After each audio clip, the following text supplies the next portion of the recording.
something I dreamed of since day one of this job, really.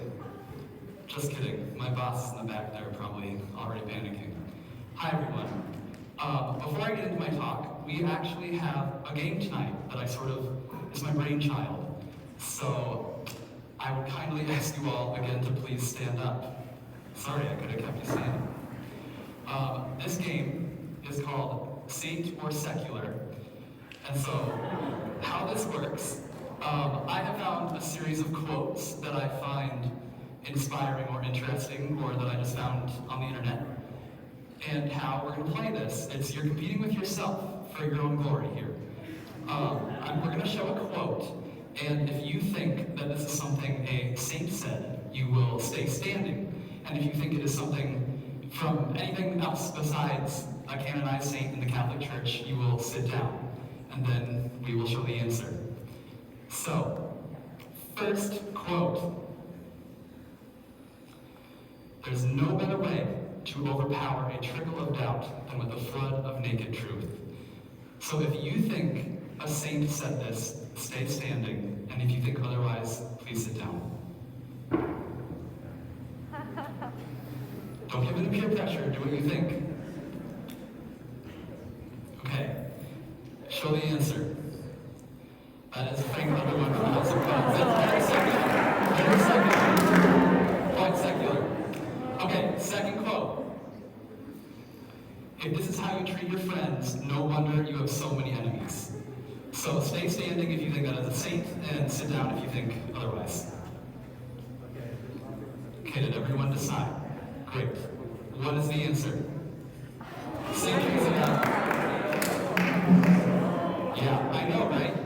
A lot of context needed for that one. Next quote. Now it's time to free me from the shame. I've got to find that peace. Is it too late, or could this love protect me from the pain? Is it a saint or secular? Go with your gut. Okay, show the answer.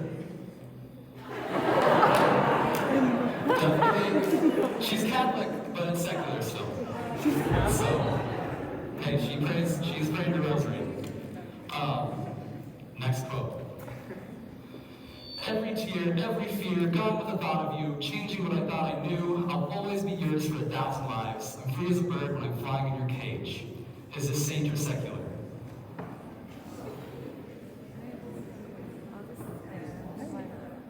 Oh, this one has some controversy. Okay. What is the answer? It's a song. Secular. Okay, next one. I'm not afraid I was born to do this. Is this saint or secular?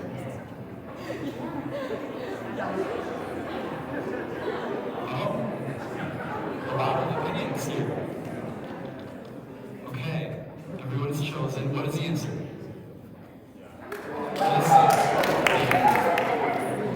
She's so cool. So cool. Okay, next quote. Nothing great is ever achieved without much enduring. Stand if you think this is a saint. Sit if you think it is otherwise. Okay. Oh, show the hands. Yeah. That's my girl. Okay, next quote. Always forward, never back. Saint or secular? Probably said that, but nobody quotes them on things like that. It always has to be. Okay, show the answer.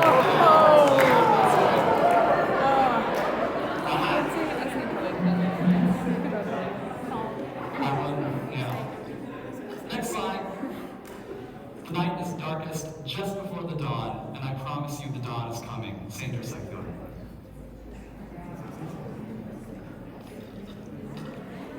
Wow, this one is, oh. Everyone? This is for you. This one side.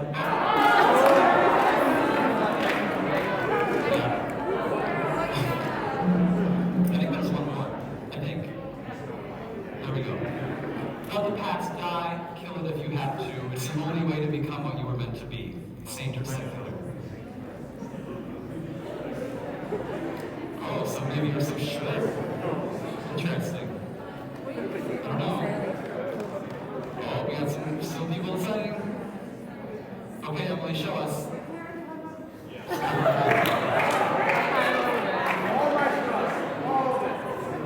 Okay.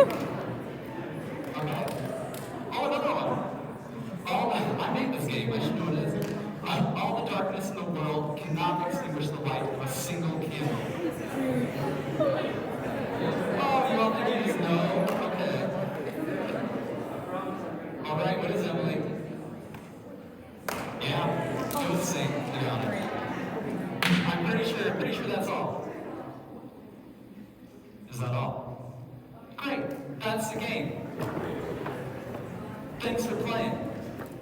I had a good time, and I hope you did too. So, hello again. My name is Logan. I guess I never really said that when I came up here. And I'm not a student here at Mizzou. I'm actually one of the campus ministers here at Newman.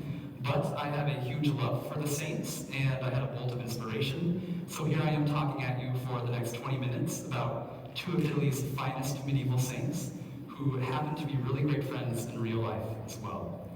But to start, I love the Netflix show House of Cards. The corrupt politicians, Francis and Claire Underwood, traipse through Washington, D.C., crushing their opponents by any means necessary, ascending to the highest offices of power in the United States government. Total lack of virtue, total ruthlessness, totally opposite of how I'm trying to live. Boys, just kidding, I swear. How do you think I got this job? I'm just kidding. I also love the saints Francis and Claire of Assisi, two wholesome souls who traipsed through Italy, building up the church and their fellow brothers and sisters with charity, descending to some of the lowest places in all of Italy. Total embrace of virtue, total charity, totally how I am trying to be. Now I'm pretty sure the creators of House of Cards didn't mean to name the two main characters after two of Italy's greatest saints, but nonetheless it happened, and it's not lost on me. The media we consume can influence our thoughts and behaviors, so I'm glad that even though I enjoy watching these fictional Francis and Claire characters tear the United States Congress and each other apart and cause drama, I like that I have a real Francis and Claire that show me what it means to be a saint. Sorry. This is the first E3 Saint Talk of the year, the first of many, and since I am the first, I thought it might be good to talk a little bit about what a saint is to us as Catholics, so that we're all on the same page. You're all about to get a little history lesson, and it's going to be fun. A saint is someone who lived a life of heroic virtue that the church believes to for sure be in heaven.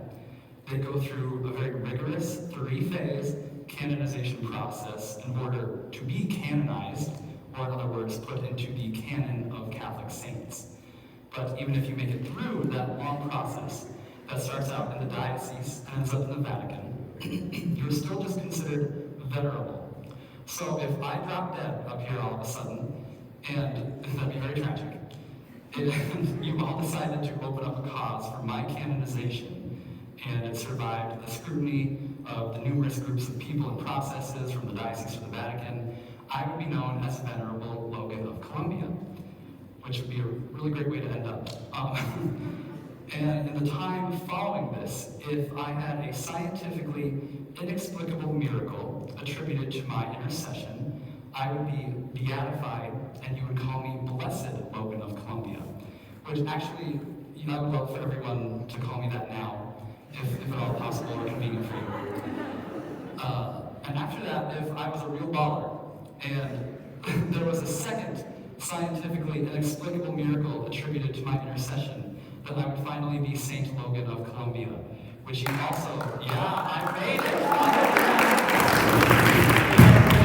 He sees the future, everyone. Father Daniel is coming. I would be Saint Logan of Columbia, and you can also call me that whenever you want. But get this, there's a loophole. Martyrdom. So let's say I'm up here preaching the good word, and Ryan back there is sick of my Catholic faith. He's tired of hearing me talk about it, it just grosses him out. And he can take out his harpoon gun from back there and just put me out of my misery. And that would be absolutely traumatic for everyone here. And so, but then, if everything checked out with the Vatican, I skip the venerable step and go straight to Blessed Logan of Columbia because of my martyrdom. So from there, I only need one scientifically inexplicable miracle to become Saint Logan of Columbia. So, right, if you're feeling angry, I mean, now's the time, but just kidding. So, once I am a saint, I could be publicly venerated by the Universal Church. And I would like to make a distinction that I would not be worshipped, I would be venerated. The difference being veneration is a great respect or reverence for a person or honestly an object, I think. And worship is the feeling of reverence and adoration for a deity or a god. So that is the distinction there. I would not be worshipped if I were a saint. So yeah, it's a long, arduous process to become a saint these days. The term devil's advocate even originates from the canonization process, where someone is assigned to find every reason why a person should not be canonized and argue against them. But nevertheless, new ones are added all the time. And this doesn't mean that there aren't countless other people who are in heaven right now. If you're in heaven, you count as a saint no matter how many people on earth know about it. But the ones formally canonized by the church are the ones we can say we know are there and that we publicly venerate. So thank you for sticking with me through those details. I hope you learned something, and I tried to keep it to a bare minimum for you. So that was the academic kind of side of my talk for you to kind of ponder. And now I'm going to go back to the more spiritual side of my little spiel, where I'm coming back to the saints I was talking about in the beginning. St. Francis and St. Clare of Assisi have, for some reason, been on my mind and my heart, and I just really don't know why. Back in the day, I chose St. Francis as my confirmation saint, but that really was as far as my devotion to him went. I really liked him because he was all into animals and nature, and that was kind of my thing. And I like biology, I got a degree in it, so I was kind of intrigued by him. But I recently read a book, and he sort of popped back into my life through that, and it's really cool to see how, even though I've changed a ton since my confirmation, my sophomore year of high school, there are even more reasons today that I look up to St. Francis than I had in high school when I chose him as my saint.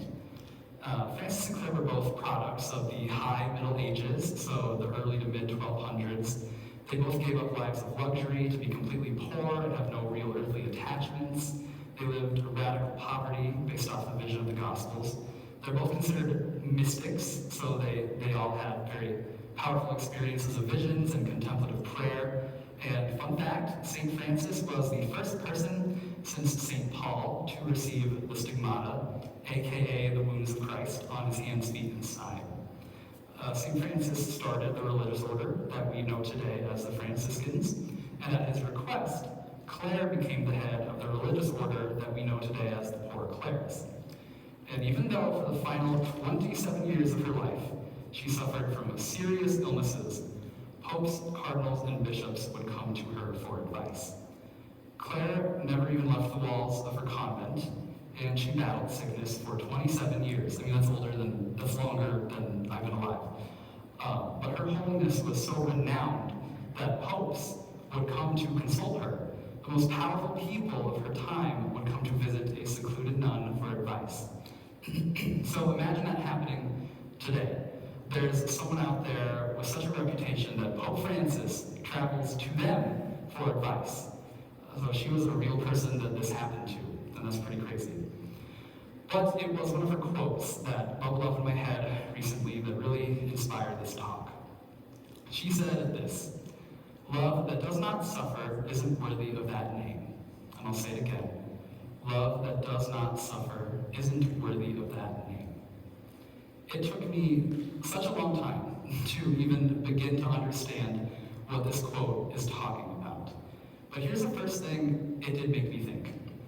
Sometimes life really just sucks. You're having a bad day, a bad week, a bad month, maybe even a bad season of life.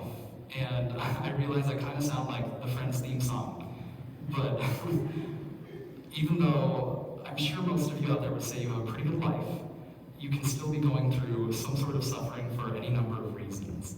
You could be swamped with homework and tests, and it's hard to see the light at the end of the tunnel. You're not getting along with your parents. You're caught in a bad sleep pattern and tired all the time. You're having relationship problems that are an added stress to your life, either with a boyfriend or girlfriend, or lack thereof, or just a regular friend.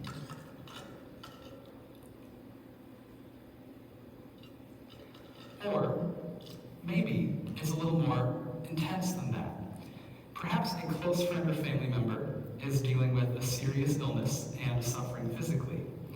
Your parents are divorced or you have a complicated family situation, and it's just really hard in a lot of ways for you.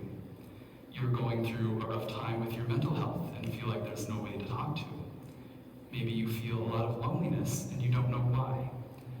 And yeah, maybe you're just starting out in college and you're finally trying to come to terms with your sexuality and you just don't even know where to begin to fit that into your life or your faith.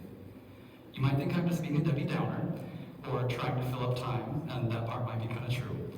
But I list these so that it's easier for you to see yourself in this talk and how it might be speaking to you. Because all of these things I listed and more are very valid trials and tribulations that we experience as humans. Sure, here in America, we're fortunate enough to have most of our hierarchy of basic needs met. But that doesn't mean that we don't also experience forms of suffering. No human can escape that, no matter where you are. And I think as Christians, we tend to try and always put on the happy face because, well, for a lot of reasons. But I think we have this ingrained notion that, like, Jesus is on our side and he died for us, so everything is okay and there's no need to be sad because he did all the heavy lifting. And there are parts of that statement that are very true. But also, Jesus suffered physically and emotionally and died. And never once promised us that our lives would be easy or free of suffering ourselves. We hear the phrase a lot that things could always be worse, or especially in Catholic circles, offer it up, meaning offer up your suffering to God. And while that's a great sentiment, it's a pretty abstract notion and takes a while to fully understand. And I'm personally nobody's spiritual director, so I don't think I should be telling them how to spiritualize their suffering. But more importantly, when we say things like that to people, it has this tone of dismissiveness, as if what they're going through isn't actually real or painful for them. And I don't think I've actually ever felt better after somebody told me that things could be worse. So if everyone in this room were to make a vow tonight to stop telling people, or even telling themselves, that things could be worse or to offer it up, the world might just be a little better for it. Let's listen to other people and stand with them in their suffering instead. I think about how many times I play the ultimate Catholic guilt trip on myself when I'm not having a good day. I say, well, Logan, Jesus literally died for you, so you should probably just suck it up and get over it. It's not that big of a deal, or something along those lines. And I was really thinking about this when dwelling on our quote from St. Clair. And I came to the realization that, yes, Jesus died a very gruesome death for all of us. But he did not do that to lord it over us. He died to restore our relationship with God and take away our sins, to make us more whole through his totally sacrificial love. By his wounds we have been healed. That kind of notion.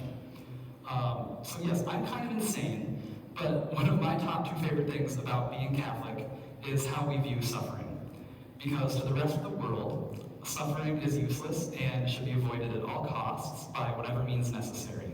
And we see people do this in a lot of different ways, be it drugs, alcohol, hookup culture, even just watching too much Netflix or scrolling through social media so you don't have to confront anything in your life. And yes, I'm calling myself out on that one. But the Catholic view of suffering is that it can purify us and bring us closer to Jesus. We unite ourselves, we unite our own suffering with his passion on the cross, and he makes it fruitful. It has value. We can grow and change in good ways because from our suffering. And this is a crazy idea, honestly. And so I want to put a disclaimer out there. I'm not saying to go out of your way to seek unnecessary suffering. Sure, plenty of saints had really crazy and drastic routines of mortifying the flesh and penances and fasting, but last I checked, we are not them. And most of them have spiritual directors or direct instruction from God. You usually don't have to go out of your way to find extra suffering. It'll find you, and it'll be hard enough. So be prudent, everyone. Even St. Clair herself knew how to moderate her penances. When she saw how she and the other sisters how hard they were treating themselves, she told them all that, quote, our bodies are not made of brass. So she knew her limits as well. So back to our quote. Love that doesn't suffer isn't worthy of that name. St. Francis agreed with this when he said, "The cross is pure joy." These quotes understand something. There is a deep connection between love and suffering. Jesus suffered for our sake out of his deeply authentic love for us. Simply on a surface level, we can know how real his love is for us just because of how much he willingly suffered. And this can be applied to our own lives. The things that we truly love are what we're willing to suffer for the most. Think of how often your parents sacrificed their own time and energy because of their love for you, for your greater good. And for those of you in relationships, I imagine that most of you would undergo some type of suffering for the good of your significant other. And we all have those friends that we stick with even when things are rough. We're willing to suffer because of our love for these people. And a love that is so strong and real like this will always bring about some sort of crucifixion, because it just isn't understood by the world. It will involve us dying to ourselves for the good of another, and that will be a type of suffering. Just like how Jesus' love was so strong and real that it was too radical for the people of his time, and so they decided to try to kill it. That's really what they did, if you think about it. Jesus' love was too radical, they didn't get it, so the people of his time tried to stop it, and that culminated in his crucifixion. And so this is where we get back to St. Francis and Clare. They experienced God's unbelievable love for them and decided to give up everything in order to spread that love to others and receive it into their own lives. St. Francis came from a rich family, and St. Clare was well off too, but he felt the call from God to live a different way of life, and he took that very seriously. His conversion was a real struggle, though it took a long time for him to really hear what God was asking of him. He was just an attractive, witty guy from a rich family, and he wanted to go off and be a knight. But he got mysteriously ill on a military excursion, so he had to return to Assisi. And this is really the point that he finally started to really abandon himself to what God was asking of him. So he felt that void that only God could fill. And Francis knew what it meant to experience suffering. He and his father did not get along. So the more austere Francis's religious practices became, the angrier his father got. And at one point, his dad basically sent the cops out to find him, out in the countryside. So Dad, if you're watching, please don't do that to me, I can't handle that. And so when a dispute over some money, it kind of boiled over, and the whole town gathered, the bishop was there to oversee the process. Francis took the money and threw it down at his father's feet, and he took off all his clothes in front of the whole town, and he proclaimed that God was his true father. And his dad just picked up the coins and walked away and never talked to Francis again. And sure, Francis was very zealous for the Lord, but I have to imagine that still didn't feel very good. So, besides giving up basically every possession he possibly could, I mentioned earlier that he received the stigmata, or the wounds of Christ, on his hands and feet and side, and he died almost blind because of a trachoma of the eyes.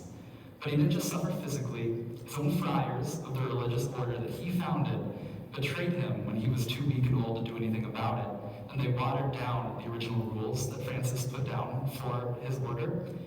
And so his friends intentionally stabbed him in the back, and yeah, he had to die kind of knowing that. And so he had some bad days too, to say the least. Francis and Clare are examples of what it means to live a life that involves suffering without running away from it, and using it to transform into more complete versions of themselves. And the world doesn't really understand this. So Clare was incredible.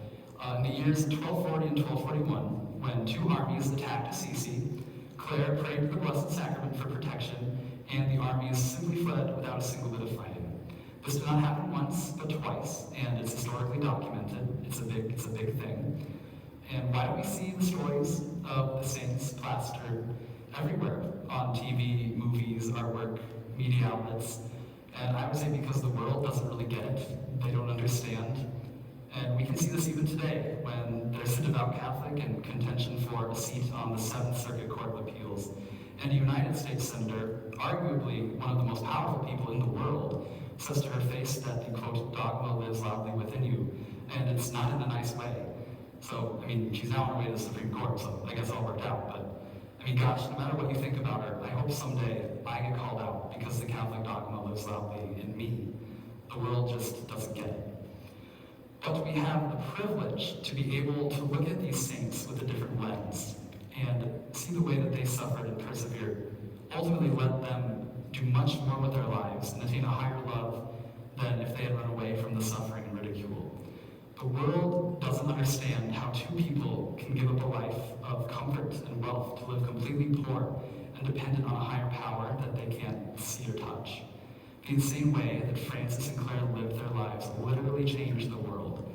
That's not just a cute statement. They made a real difference, and they continue to do so from heaven. We know that Francis and Claire are up in heaven with the Holy Trinity, advocating for us, praying for us. These people who lived on the same earth we do, and faced the same challenges we face, desire with all of their beings that we be saints in heaven with them. So ask them to help you get there. Ask for their prayers, their intercession. Ask them to pray for you to have the same radical trust in God that they did, the same detachment from worldly things that they had, the same ability to hear what God is calling you to do and to be so that you can walk the path to holiness that you're called to. So that like Francis and Claire, we can be saints in heaven.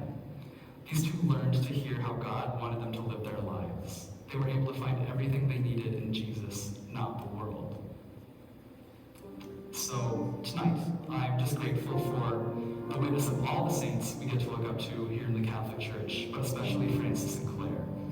I hope you all found some inspiration to look at your hardships a little differently, and not run from them, but combine them more directly with Jesus' own suffering on the cross, to let him transform it into something